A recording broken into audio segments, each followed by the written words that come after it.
The weight of the child in my belly was nothing compared to the weight of the lie I was about to expose. For 9 months I had been living in a gilded cage, the wife of a millionaire, believing I was building a family.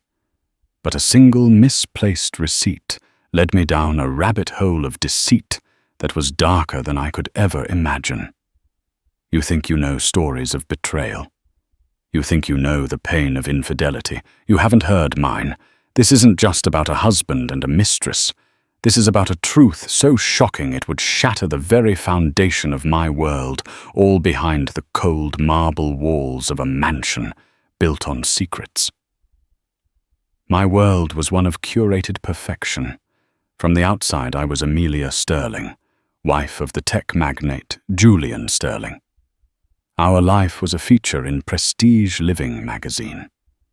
Our home, a sprawling minimalist masterpiece in the Hollywood Hills, overlooked a city of dreams we had seemingly conquered. At 29, 7 months pregnant with our first child, I should have been incandescent with joy. Instead, a cold dread had been coiling in my gut for months, a feeling as persistent and unwelcome as the morning sickness of my first trimester. Julian was a man forged in ambition. He was charming, brilliant, and possessed a restless energy that had built his software empire, Nexus Dynamics, from a garage startup into a billion-dollar titan. When I met him, I was an art curator passionate about Renaissance portraiture. He'd swept into my gallery and my life with the force of a hurricane, promising me a world of passion and partnership. I fell for the man who discussed Botticelli with the same fervor he discussed binary code. The first 3 years of our marriage were a blur of black tie galas, private jet excursions to Monaco, and quiet Sunday mornings where he'd trace the curve of my spine while we read in bed. We were a team. We were the team. Then about a year ago, the shift began. It was subtle at first. Business trips grew longer. Late nights at the office became the norm. The easy laughter that once filled our cavernous home was replaced by a sterile silence, broken only by the hum of the climate control system. He blamed the pressure of a new product launch. "Just a few more months, Leah," he'd say, kissing my forehead, his touch feeling more like a formality than an act of affection. "Then it's just you and me, and the baby." The baby, our son. This child was supposed to be our anchor, the culmination of our love, the thing that would mend the fraying edges of our marriage. We'd struggled to conceive a painful journey of clinics and consultations that had left me feeling like a science experiment. When I finally became pregnant, the relief was so profound, it was almost painful. Julian seemed overjoyed, showering me with gifts, a new car, a ridiculous diamond necklace, but the emotional distance remained.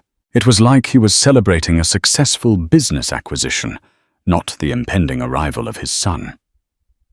The serpent's thread. The first clue that unraveled everything was a receipt, not for lingerie or a hotel room. It was far more mundane and therefore more sinister. I was sorting through his travel expenses for our accountant, a task I'd always done when I found it tucked into the pocket of a blazer, just back from the dry cleaners. It was from a boutique floral shop in a quiet upscale neighborhood called Larchmont Village. The charge was for $450. The item listed was weekly peony subscription. It wasn't for me. I was allergic to peonies. Julian knew this. We'd once had to leave a charity dinner because the centerpieces made my eyes swell shut. My heart began to hammer against my ribs. It was a small thing, but it was wrong. I checked our credit card statements online. Every Monday for the past 6 months, a $450 charge from Larchmont Blooms, a subscription for someone else. My mind raced. Who was she? For a week, I said nothing. I watched Julian, studied him like one of the portraits I used to analyze. I saw the way his thumb hovered over his phone, the quick, secretive smiles that didn't reach his eyes. The lie was a shadow behind his handsome features. I needed more than a flower subscription. I needed a name, a face, a place. The breakthrough came from his car's integrated navigation system. He thought I didn't know how to access the history. One evening, while he was on another late-night conference call, I slipped into the garage. The cool air smelled of gasoline and his expensive leather cologne. My hands trembled as I powered on the dashboard screen. Recent destinations. There were the usual: his office downtown, the airport, our favorite restaurants. But one address was visited 3, sometimes 4 times a week, always in the late afternoon. It was a residential address in Larchmont Village. I typed the address into a search engine on my phone. My breath hitched. The search results showed property records. The owner of the meticulously restored 1920s Spanish-style villa was a holding company. But a quick cross-reference of the company's directors led me to a name: Isabella Rossi. Isabella Rossi. The name was like a shard of glass in my throat. She wasn't some random woman. She was the chief operations officer of Sterling's main competitor, a rival firm called Viridian Technologies. She was a legend in the tech world, ruthless, fiercely intelligent, and strikingly beautiful in a severe, intimidating way. I'd seen her picture in business journals: dark hair pulled back in a sleek ponytail, sharp features, eyes that could dissect a man's soul. She was Julian's equal, his nemesis, and apparently the recipient of his weekly peony subscriptions. The betrayal was no longer a simple, sordid affair. It was a corporate espionage novel come to life. Was he sleeping with the enemy? Was he feeding her company secrets? Or was she feeding him ours? The thought that our life, our marriage, and now our child could be collateral damage in some perverse power game made me physically ill. I had to know. I couldn't live another day in the suffocating uncertainty. I couldn't bring a child into a world built on such a monumental deception. That Saturday morning, Julian left for his usual round of golf. "Don't overdo it today, Leah," he said, kissing my swollen belly. "Rest up, for my 2 most important people." The hypocrisy of his words was a physical blow. As soon as his car disappeared down the long, winding driveway, I made my decision. I wasn't going to cry. I wasn't going to call my mother or my friends. I was going to get answers. I put on a simple black maternity dress, the fabric stretching over the life I carried inside me. I looked at my reflection in the mirror. My face was pale, my eyes wide with a terrifying mixture of fear and resolve. I was no longer just Amelia Sterling, the socialite wife. I was a mother protecting her child from a lie that threatened to poison his very existence. I took the keys to my car, my hand steady. I typed the Larchmont Village address into my own navigation system. And I drove. I drove towards the truth, knowing with every fiber of my being that it would destroy me. The 40-minute drive from the sterile heights of the Hollywood Hills to the charming, tree-lined streets of Larchmont Village felt like a journey across a psychic chasm. My car, a silent electric SUV that Julian had called the safest car in the world for my family, glided through the sun-drenched Los Angeles streets. But inside a tempest was raging. With each passing mile, my mind became a highlight reel of our life together, the images flickering and distorting in the harsh light of my new reality.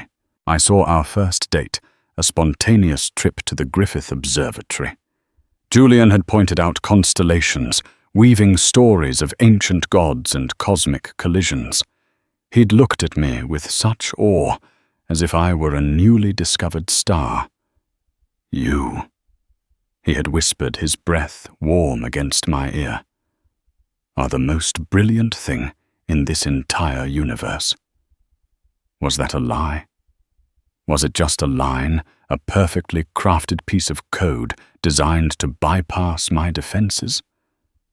I remembered our wedding, a lavish affair in a Tuscan villa. We'd written our own vows. Mine were about finding a home in his heart. His were about partnership, about building an empire of two, a legacy that would outlast us both. He had cried. Real tears had traced paths down his handsome face as he slipped the heavy platinum band on my finger. Had he been crying for the love he felt, or for the magnificent lie he was orchestrating? My hands tightened on the steering wheel, my knuckles turning white. The baby kicked a sharp, insistent jab just below my ribs. I placed a hand over the spot, a protective, instinctual gesture. "It's okay, little one." I murmured the words, feeling hollow in the silent car. "Mummy's just sorting things out." But how could I sort this out? This wasn't a misunderstanding. This was a calculated long-term deception involving his chief professional rival. The city's landscape shifted. The ostentatious mansions gave way to manicured suburbs, then to the quaint, almost historic atmosphere of Larchmont. It was a neighborhood of old money and quiet power, a place where people valued privacy above all else, the kind of place where a secret could be easily kept. The navigation system announced, "Your destination is on the right." I pulled over a block away, parking under the shade of a large jacaranda tree. My heart was a frantic bird beating against the cage of my ribs. I could turn back. I could go home, confront Julian in the familiar territory of our cold white mansion. I could scream and cry and throw things, but what would that accomplish? He was a master of control, a puppeteer who could twist words and emotions to his will.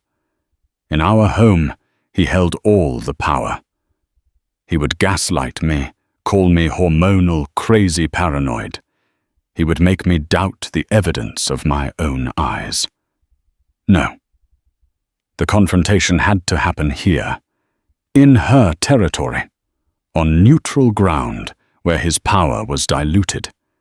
I needed to see them together, to witness the dynamic with my own eyes.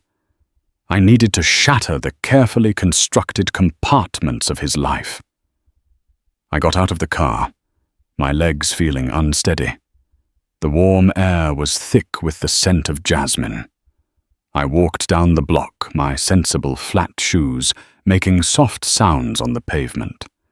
The houses were beautiful, each one a testament to classic Californian architecture. Then I saw it. The house was exactly as the online pictures had shown, but more imposing in person.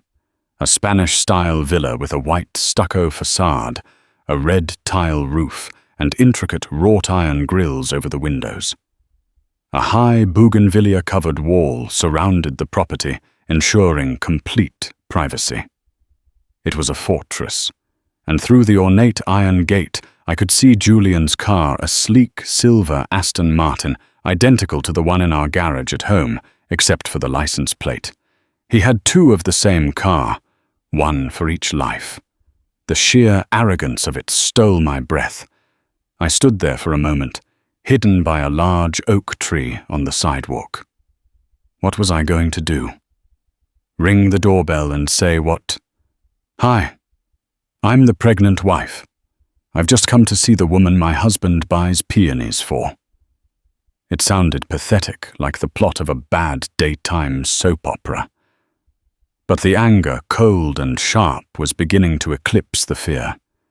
This woman, Isabella Rossi, was complicit in the destruction of my marriage. She was a willing participant in Julian's lies. She was not some innocent, love-struck girl. She was a shark, just like him. They deserved to be confronted. I deserved answers. My child deserved a life free from this poison. Taking a deep, shuddering breath, I walked up the stone path to the heavy, carved wooden door. There was no doorbell. Instead, there was a small, discreet intercom panel with a camera. My reflection stared back at me from the dark lens, a pale, pregnant woman with a storm in her eyes. I pressed the button. A moment of silence. Then a voice, crisp and clear, emanated from the speaker. It was a woman's voice, imbued with an authority that was both effortless and absolute. Yes, it was her, Isabella Rossi. I had no doubt. My own voice, when it came, was surprisingly steady. I'm here to see Julian. It's Amelia. Amelia Sterling.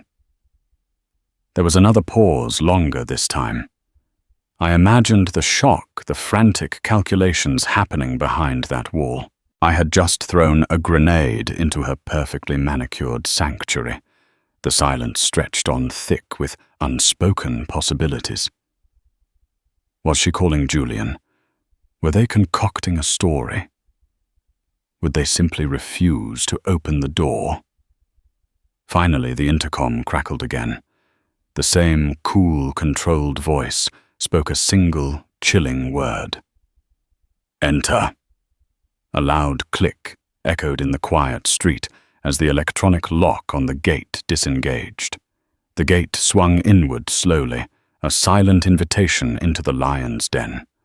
I took one last breath of free air and stepped across the threshold. The gate clicked shut behind me, the sound as final as a prison door.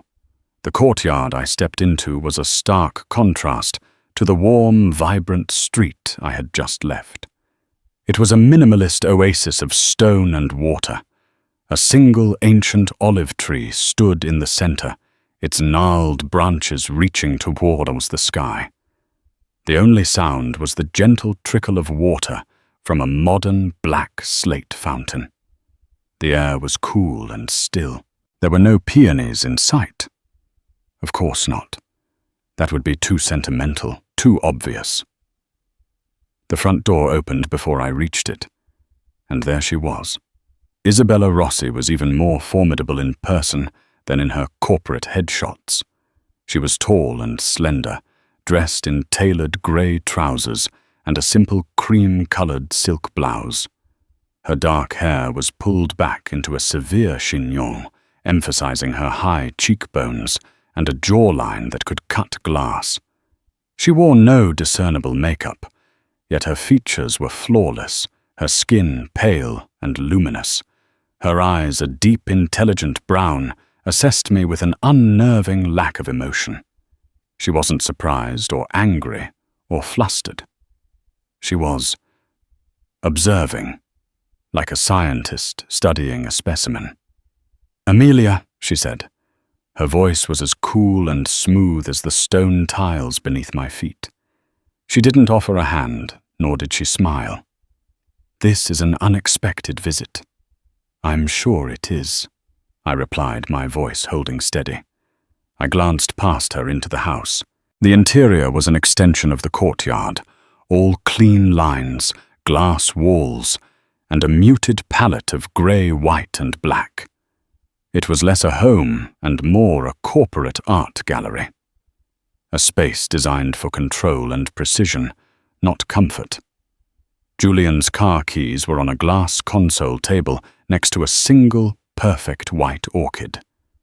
"Where is he?" I asked, my gaze returning to her face. "Julian is on a business call," she said without blinking. "He'll be down in a moment. Please come in." She stepped aside, a gesture of invitation that felt more like a command. I walked past her, the scent of her perfume, something clean and sharp like citrus and cedar lingering in the air. I stopped in the center of the vast open-plan living room. A wall of glass looked out onto a sleek infinity pool. The furniture was modern and uncomfortable looking.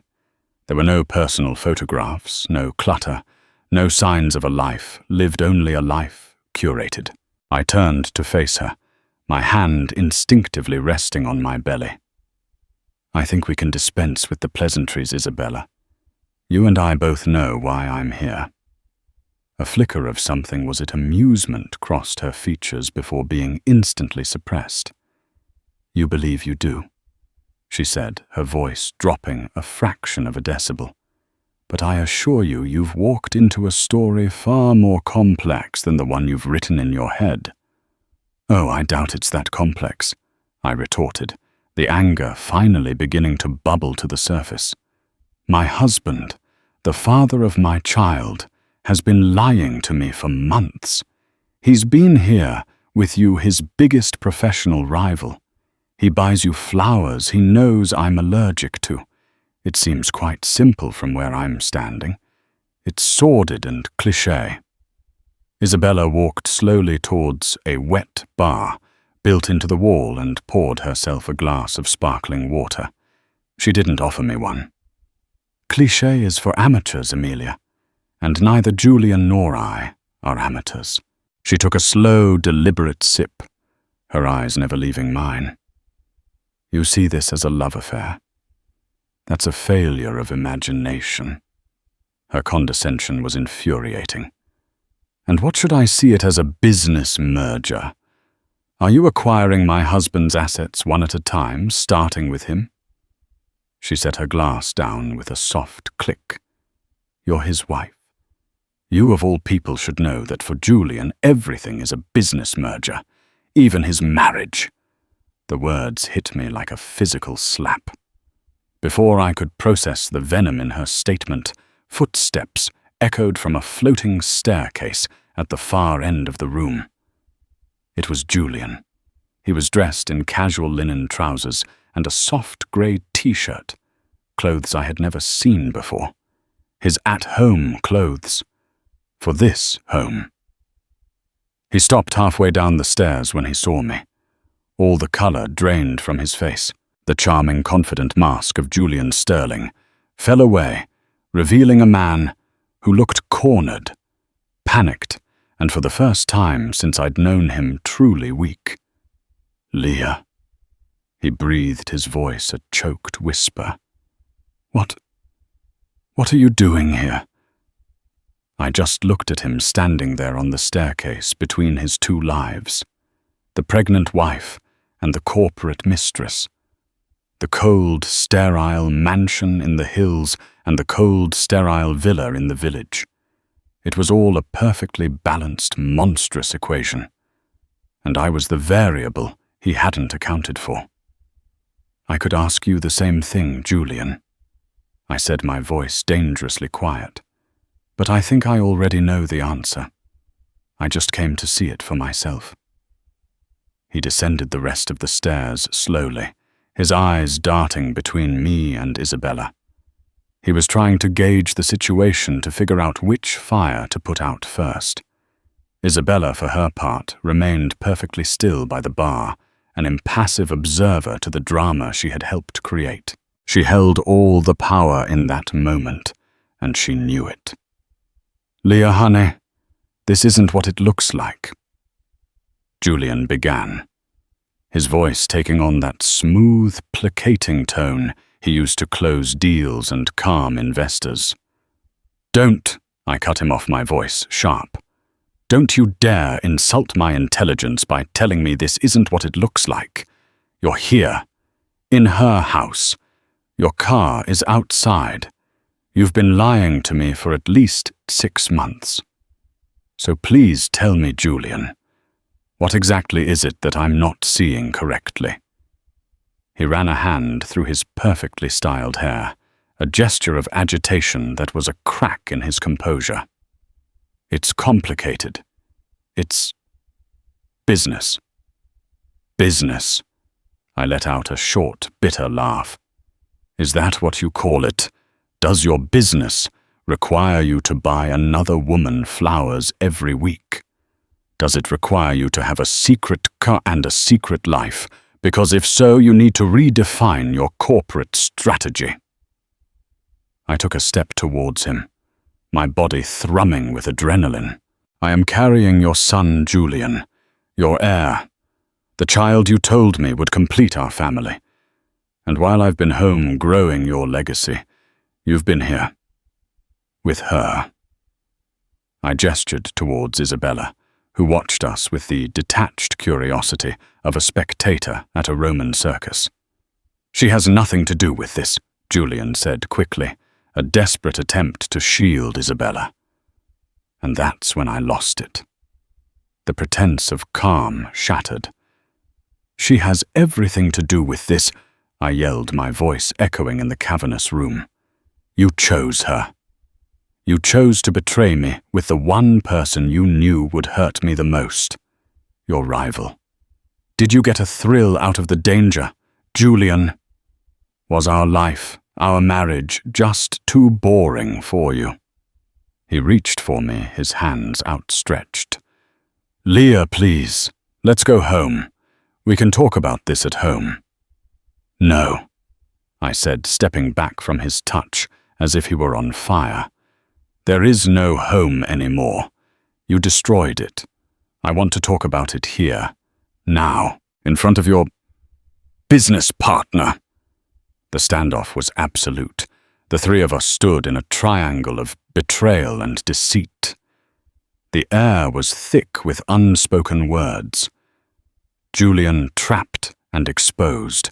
Me, the broken but defiant wife. And Isabella, the cool, enigmatic catalyst. But as I looked at her, I realized she wasn't just a catalyst. She was something more.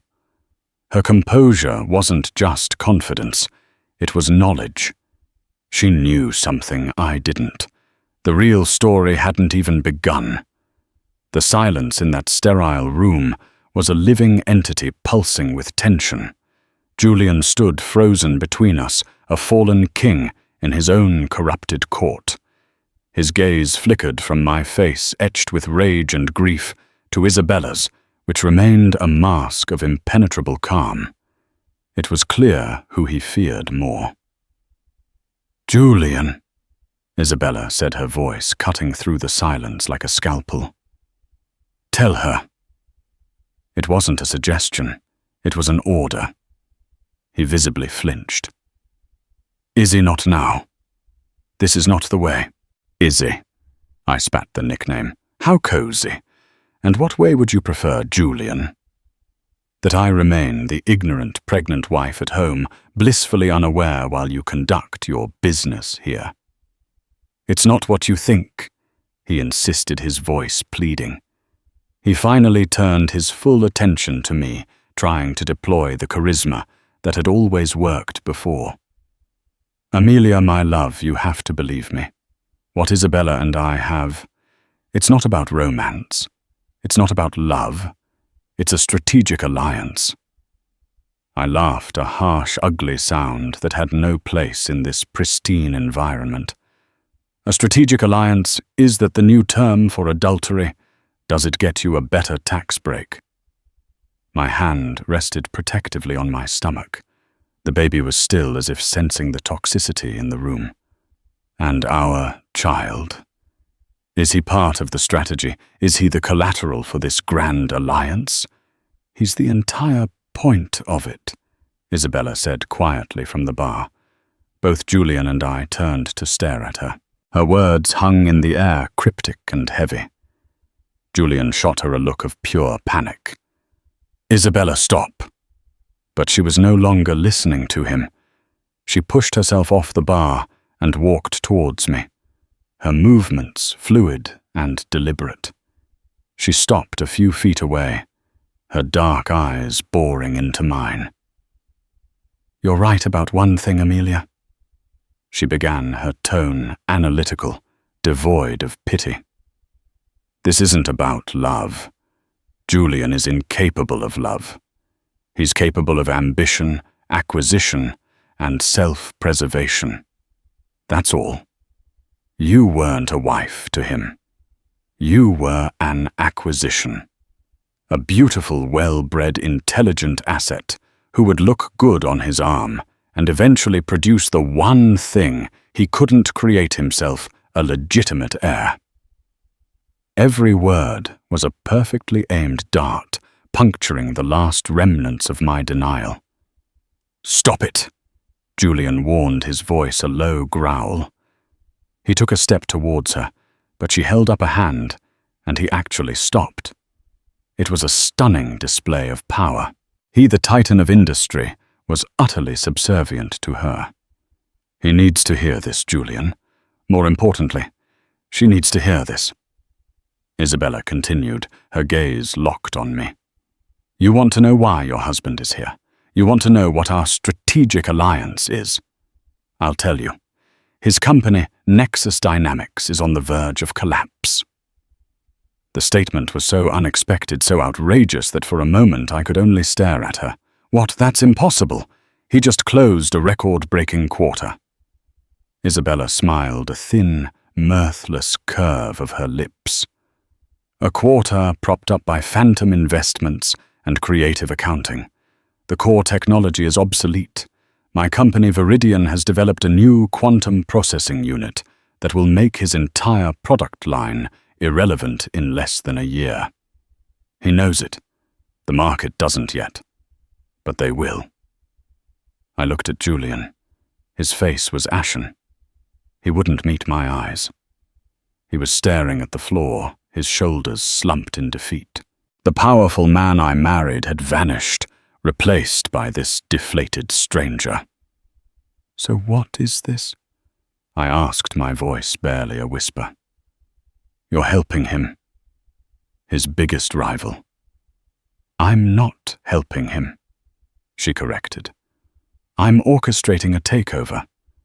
A clean, quiet absorption of Nexus Dynamics into Viridian. It prevents a market panic and allows Julian to exit with a fraction of his paper fortune intact, rather than being wiped out completely and facing shareholder lawsuits. It's a rescue mission of a sort. My rescue mission." It was all starting to make a horrifying kind of sense. The long hours, the stress, the distance. It wasn't about a new launch. It was about a slow, agonizing death. And the affair. The lies. I pressed, needing to connect the dots. Why was that necessary?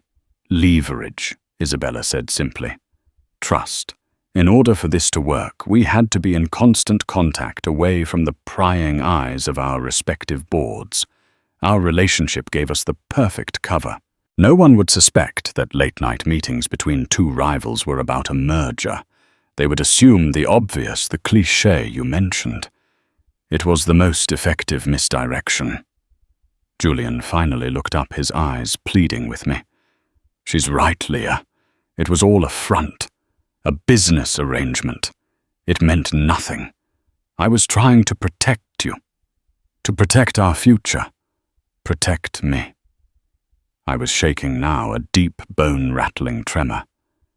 "You protected me by systematically lying to my face every single day. You protected me by having an affair, a strategic affair with another woman while I was at home going through IVF treatments, injecting myself with hormones, crying every month when it failed. Was that part of the strategy too, Julian?" He had no answer. He just stood there, exposed and pathetic. "The peonies," I said, the memory of the receipt returning. "Why the peonies?" It was Isabella who answered. "A test. A small constant reminder to Julian of where his loyalties lay in this arrangement. A detail that was specifically about me and not about you. It was a symbol of the contract between us." A symbol. My marriage, my life had been undone by a symbol. I felt a dizzying wave of nausea. The entire foundation of my world had been revealed as a sham. My husband wasn't just a cheat. He was a fraud. My marriage wasn't just broken. It had never been real. It was a stage. And I had been the unwitting lead actress in a play directed by these two monsters of ambition. But even as the pieces fell into place, a gnawing feeling remained in my gut. This was devastating, but it didn't feel like the whole story. Isabella had said the baby was the entire point. They had explained the business, the affair, but they hadn't explained that. Why was my child so central to this corporate takeover? I looked from Julian's defeated face to Isabella's calculating one. "You're still lying," I said, the realization dawning on me with chilling certainty. "There's more. What is it you're not telling me? What is the real reason my son is the entire point of all this?" Julian's eyes widened in sheer terror. He looked at Isabella, a silent, desperate plea. "Don't. Izzy, for God's sake, don't." Isabella simply looked back at me, her expression unreadable. And in that moment, I knew. The shocking truth, the real one, the one that would truly destroy me, was about to be revealed. And it wasn't Julian who was going to deliver the final fatal blow. It was her. The air in the room grew thin, charged with the impending impact of a truth I wasn't ready for, yet desperately needed to hear. Julian looked like a man on the brink of a precipice, begging the wind not to blow. "What is she talking about, Julian?" I demanded, my voice raw. "What is the secret about my baby?" He shook his head, mumbling, "Leah, please, let's just go. We can talk this through. Just you and me." "No," I said, my resolve hardening into something unbreakable. "I'm not leaving this house until I know everything." I turned my gaze back to the woman who was the architect of my ruin. "Isabella, you started this. You finish it." Isabella gave Julian a look that was almost pitying before her attention settled back on me. She walked over to a sleek minimalist desk in the corner of the room, opened a drawer and pulled out a thick leather-bound folder. She carried it back and placed it on the glass coffee table between us. The sound was a soft, definitive thud.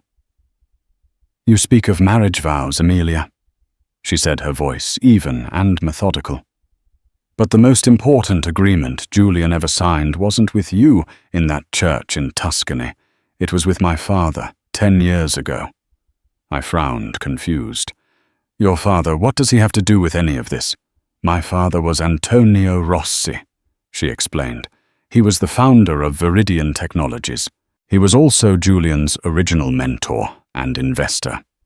When Julian was just a brilliant kid with a revolutionary idea, it was my father who gave him the seed money to start Nexus Dynamics. But the investment came with conditions." She opened the folder. Inside were pages of dense legal text filled with clauses and signatures. My father was a traditionalist. He believed in legacy and bloodlines. He saw Julian as the son he never had, but he also saw his ambition as a potential liability.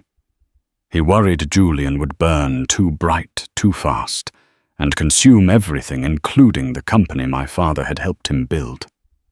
She slid a single document across the table towards me. "This is the original investors' agreement. Read Clause 7B. My hands trembled as I picked up the paper. The legalese was dense, but the words in Clause 7B were terrifyingly clear. It stipulated that upon reaching a certain valuation, or within 10 years of the company's founding, Julian Sterling was required to produce a legitimate biological heir to secure the lineage of the company. If he failed to do so, controlling interest in Nexus Dynamics would revert to Antonio Rossi's estate, an estate of which Isabella was the sole executor. The 10-year deadline is next month, Isabella stated, as if commenting on the weather. My father died 2 years ago. The clause is ironclad.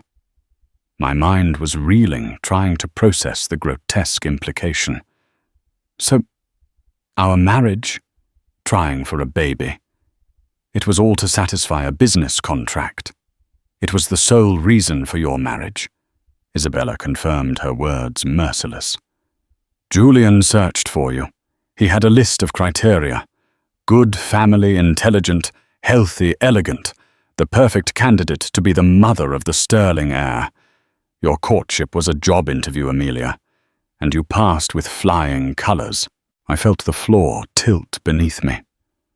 The love story, the whirlwind romance, the shared dreams, all a fabrication. I wasn't his partner. I was breeding stock.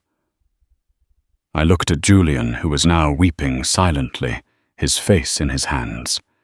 He couldn't even look at me. But a crucial piece still didn't fit. The fertility treatments, I whispered the memory, a fresh wave of pain. We struggled for so long. The doctors couldn't find a reason. They said it was unexplained infertility.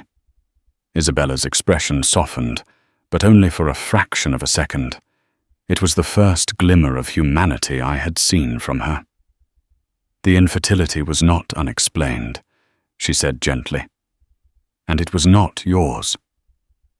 The room went silent. The hum of the air conditioning seemed to roar in my ears. I stared at her, not comprehending.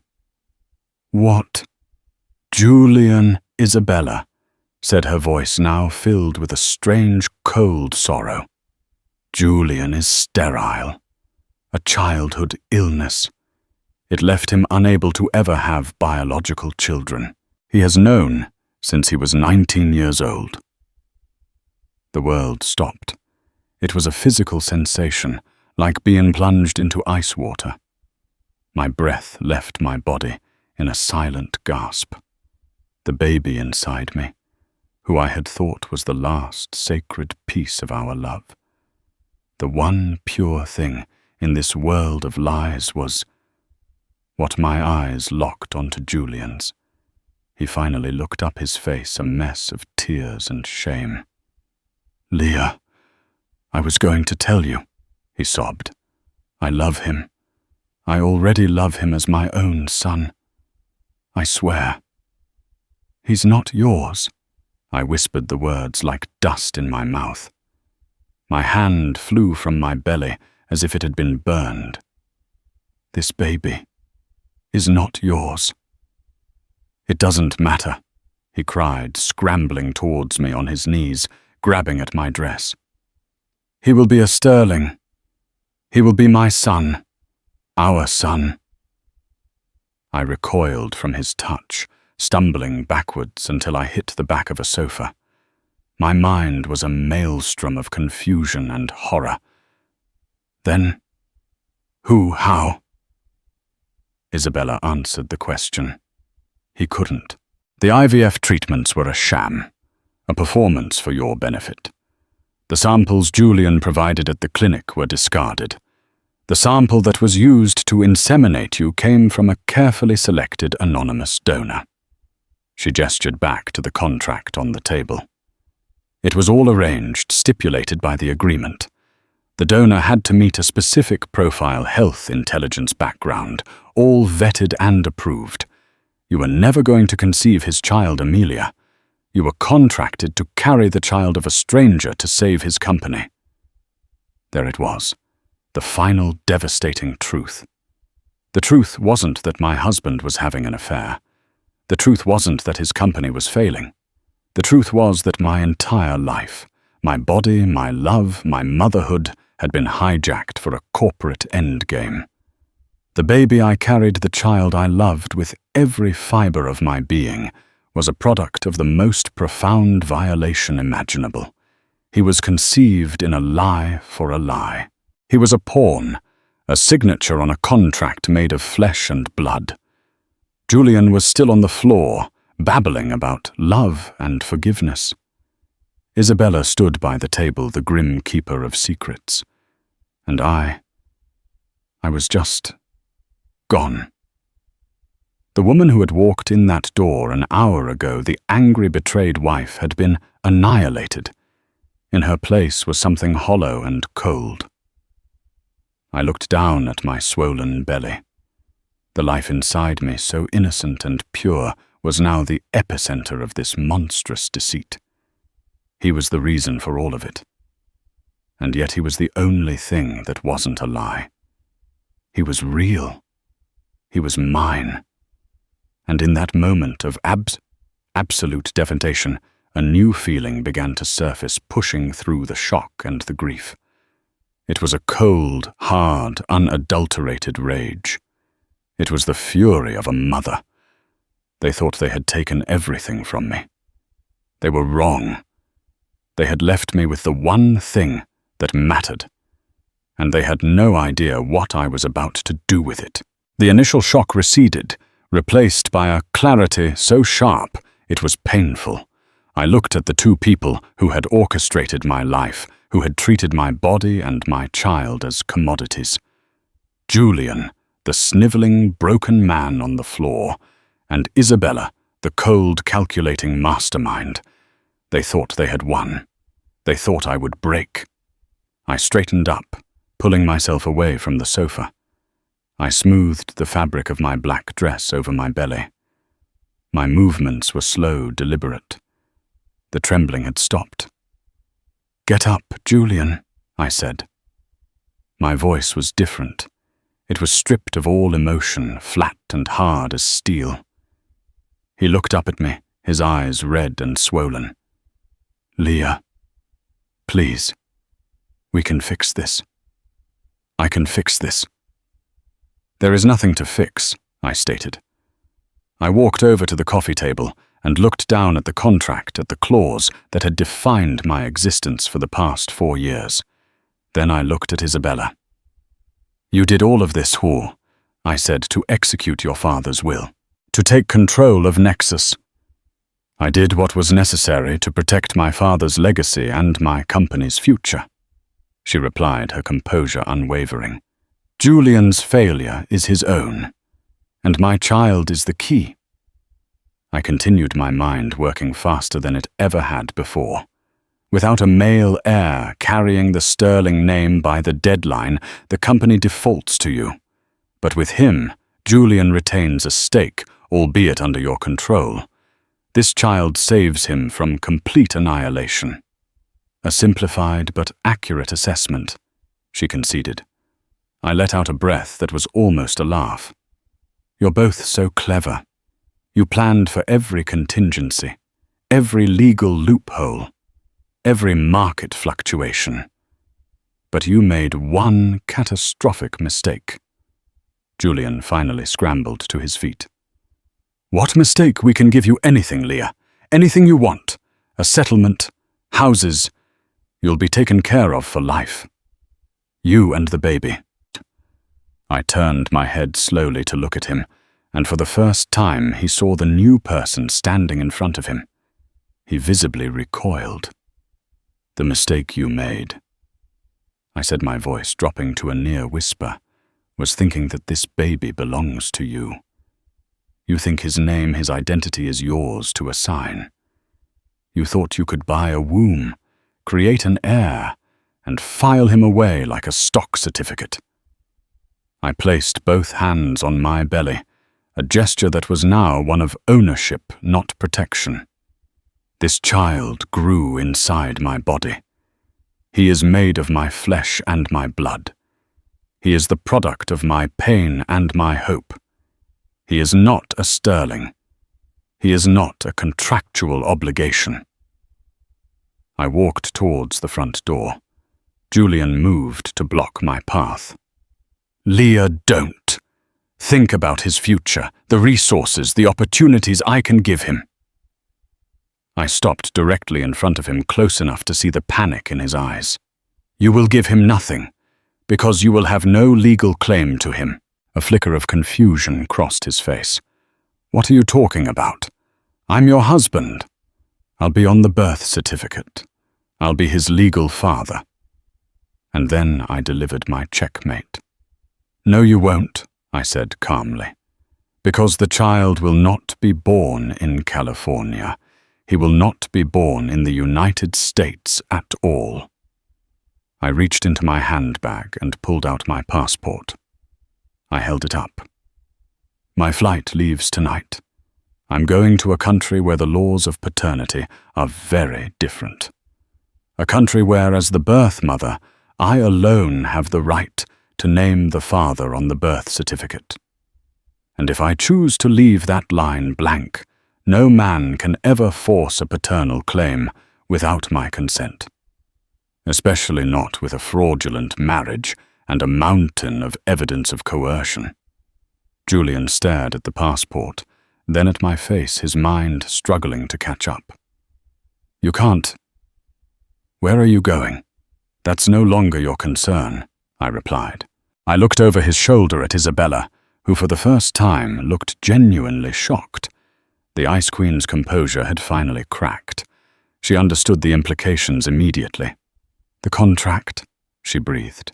It specifies a legitimate heir. If he's not legally recognized as Julian's son, with the sterling name, the clause is not met. I smiled a real cold smile.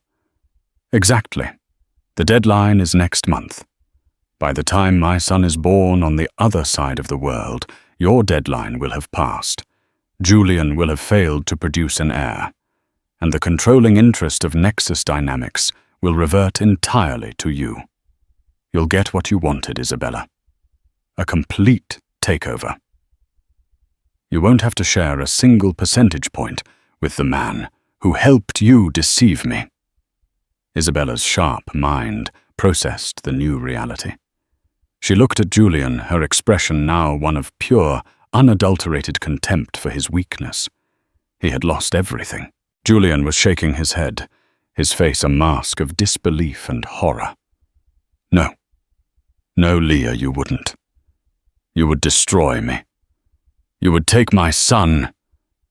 He is not your son. I finally screamed, the force of it making him stumble back. He was never your son. He was your lifeline, your get-out-of-jail-free card, and I'm cashing it in.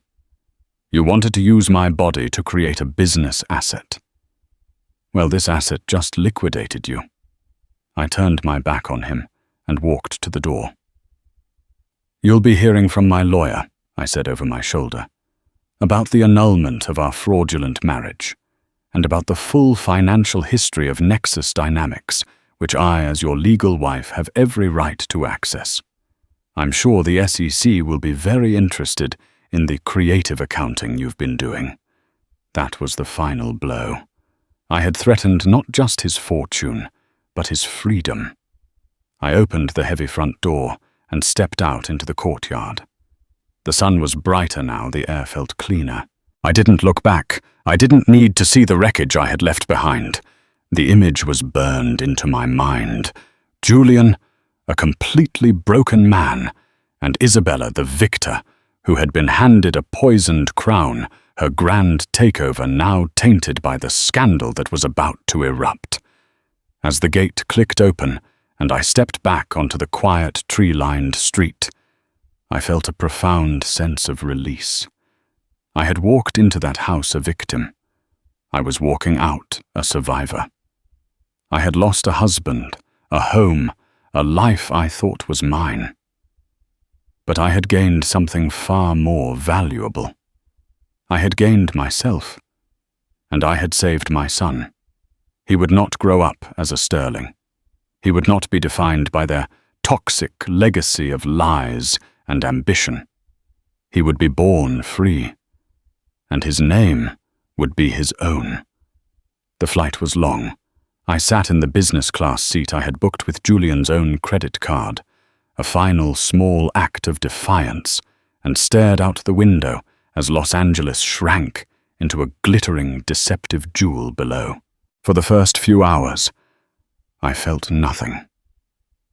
I was a hollowed-out vessel emptied of tears, rage, and fear. The storm had passed, leaving an eerie calm in its wake. I didn't go to my mother's or a friend's house. I had packed a single bag at the mansion before I left, grabbing my passport essential documents and a few sentimental items that predated Julian. Then I had my lawyer, a sharp, no-nonsense woman named Eleanor, meet me at a private airport lounge. I told her everything.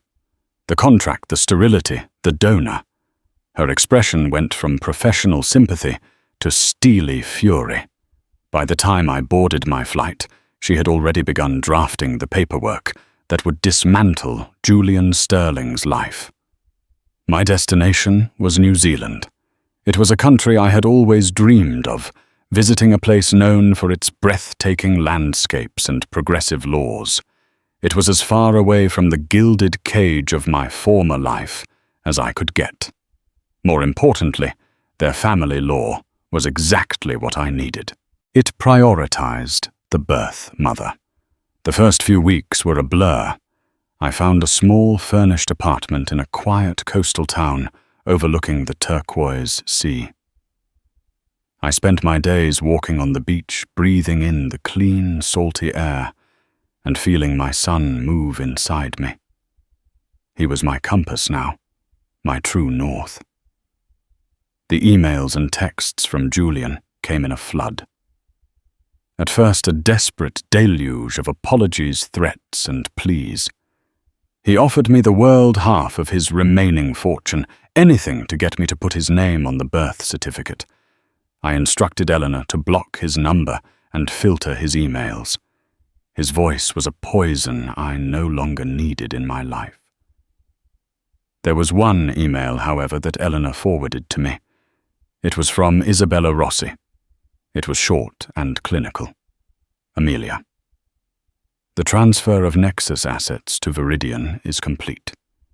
As you predicted, the board forced Julian's immediate and unconditional resignation. The scandal is being contained, but he is ruined. You have won. I hope you find what you are looking for. Isabella. There was no apology, no remorse, just a statement of fact. She had gotten what she wanted, but I sensed a hollowness in her victory. In her world of cold transactions, I had introduced an emotional variable she could never have calculated. I never replied. 2 months after I arrived on a clear, crisp morning with the sound of the ocean outside my window, I gave birth to a healthy baby boy. He had a full head of dark hair and my blue eyes. When the nurse handed him to me, this tiny, perfect human, I had fought so hard for my world, which had been shattered into 1,000,000 pieces, finally reassembled itself into a new, more beautiful shape. On the birth certificate in the space for the father's name, I wrote unknown. It felt like the truest statement I had ever made. Then in the space for the child's name, I wrote Kai.